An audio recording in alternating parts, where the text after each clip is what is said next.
Hey everybody, Chris here. Welcome back to the channel.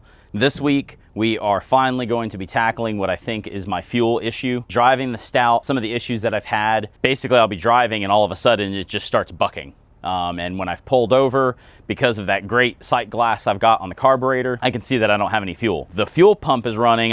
It's got a later model electric fuel pump out of like a Toyota Corona. And so you can hear that the fuel pump's running, but nothing's coming out. Swapped the fuel pump before to see if that solved the issue. So what I think is happening is that there's some rust or just junk in the gas tank that's clogging the pickup tube. So what we're gonna do is we're gonna go ahead and drop the tank, and we're just gonna go through and see if we can't flush it out.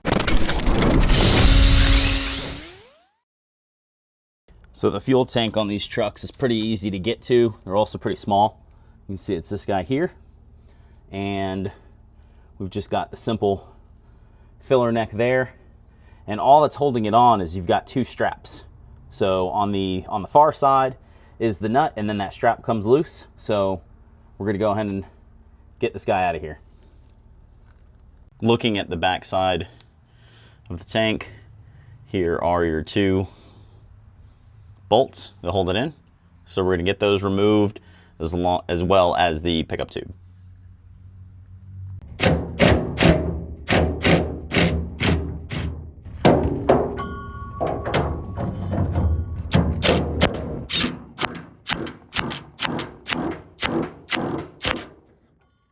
So before we drop the tank out, one of the things that we've got to disconnect is the filler. And getting this tube off is going to be pretty tough. So what I'm going to do is I'm going to go ahead and loosen the filler. Since it's not attached anywhere here, it just floats. I'm going to remove those. This way this will have more freedom to move.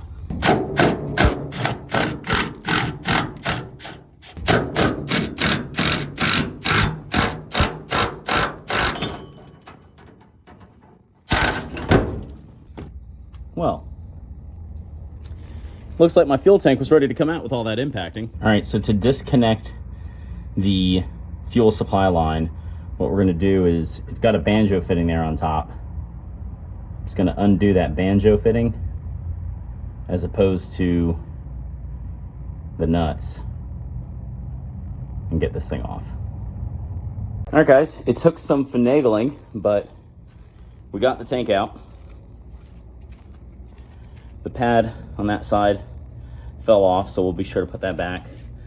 The pickup, because this is not an internally mounted pump, it's literally just a tiny hole, and then that is going to be our fuel level sender. So we are going to clean this up and take this off so that we can get a look inside that tank.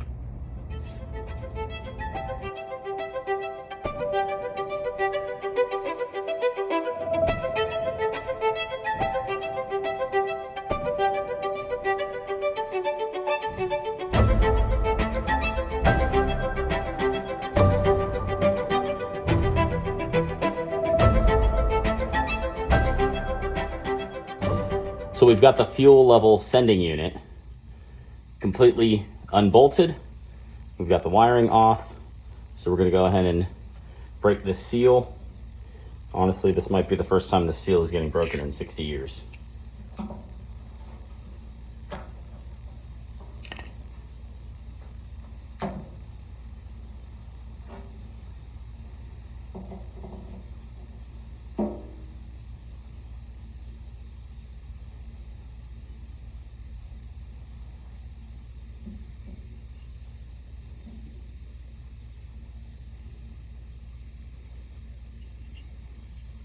And there it is. All right, now that we've got that off, let's see what it looks like inside this tank.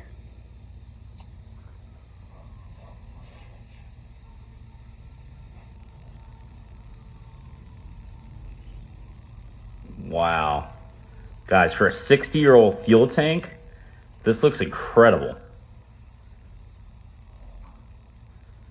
We got something there in the right corner that I think might be something big enough to have clogged up the pickup, but everything else looks small enough. So hopefully flushing out this tank solves my problem. It is the next morning. We've gotten this thing all cleaned up. So what we're going to do now is we're going to get this fuel level sending unit back into the tank. As for the flushing process, guys, all I did was fill it with some tap water, and I shook the tank around and then just drained it. Did that process a couple of times, and when I was satisfied that everything was out, I then connected a shop vac in reverse so that it was just blowing the interior of the tank dry. Before we get the wiring harness reattached for the fuel level sending unit, you can see we've got quite a bit of corrosion here, so I'm just going to file things down and get some nice clean metal. For this other connector, we're going to be using a pretty nifty tool that some guys recommended to me.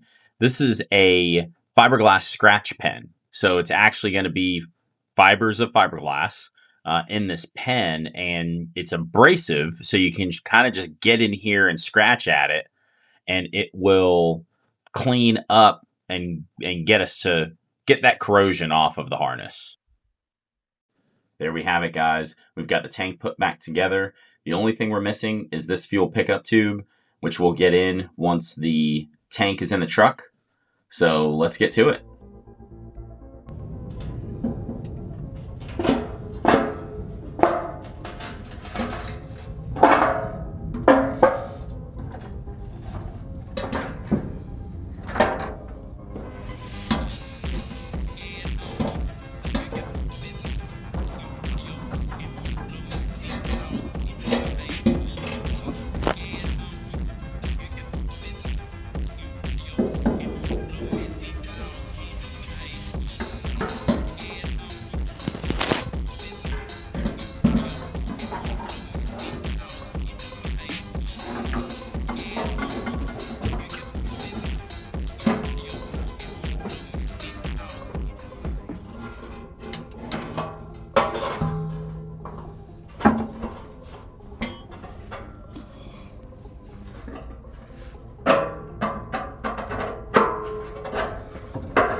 All right, so one thing we're gonna do to make sure that these don't rust is we're gonna put some anti-seize on these. A little goes a long way.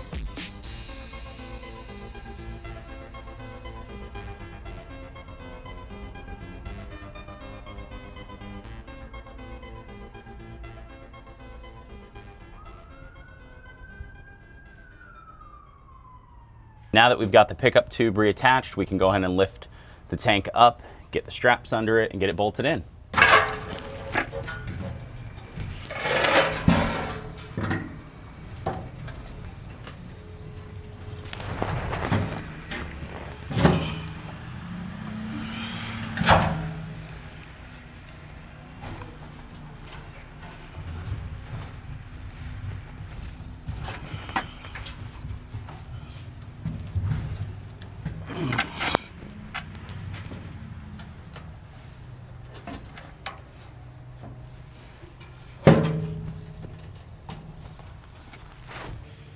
And there it is, guys. We've got the tank reinstalled, nice and tight. Just need to connect our fuel level sender.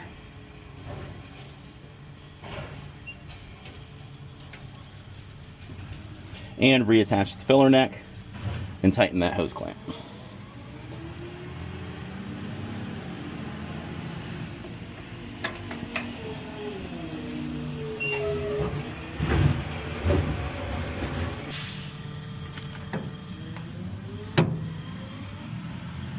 So with a truck as rusty as this, with any bolts and stuff as rusty as this, you definitely want to throw anti-seize on as often as you can, so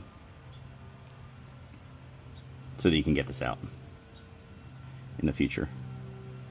Again, a little goes a long way.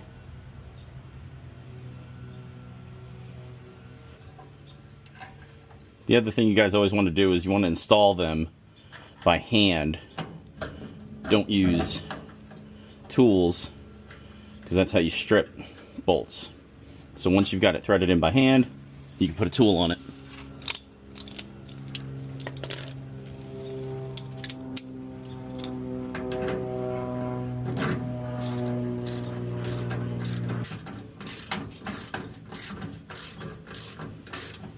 Lastly, don't forget to tighten this hose clamp. That's it, guys. Now that we've got the truck back on the ground, tank installed, let's get some fuel in this thing so that we can see how he drives.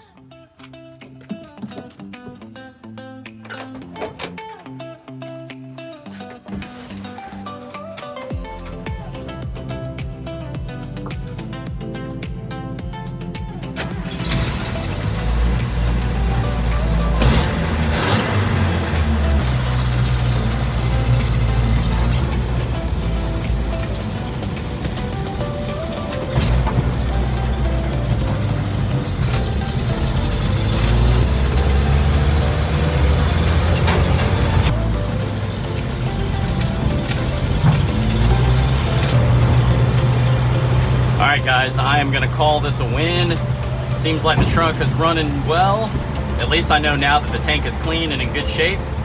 So we will see you guys next time.